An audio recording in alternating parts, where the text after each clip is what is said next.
రెట్టింపుగా ధర్మాలకు సాక్షి సృష్టిపాలకుడైన దైవం విష్ణు అవతారాన్ని హత్య చేయడానికి ప్రయత్నించాను. నేను ఎంత దారుణం చేశాను. అన్యం పుణ్యం తెలియని బాలుడికి విషమివ్వబోయాను. నేను చాలా పెద్ద తప్పు చేశాను ప్రభు. నన్ను క్షమించండి ప్రభు. మనమందరం ఏం చేసినా మన పూర్వజన్మల కర్మల కారణంగానే చేస్తాం. అందుకని ఈ విషయంలో చింతించకు.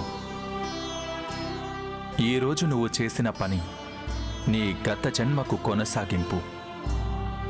ఒకప్పుడు ఈ లోకం నిన్ను రత్నమాల అని పిలుచుకునేది. నేనా రత్నమాల? హా, బలి మహారాజు పుత్రిక రత్నమాల.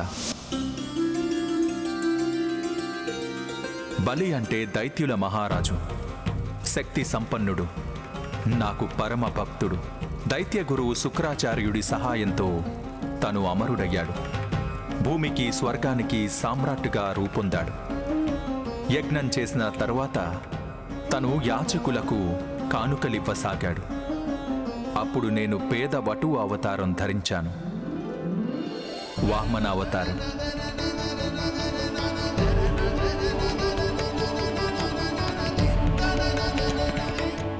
రత్నమాల రూపంలో నన్ను చూడగానే ఆ బాలుడి అవతారం చూసి నీలో నీ మాతృహృదయం ఉప్పొంగింది, నీ మనసులో వాత్సల్యం కలిగింది.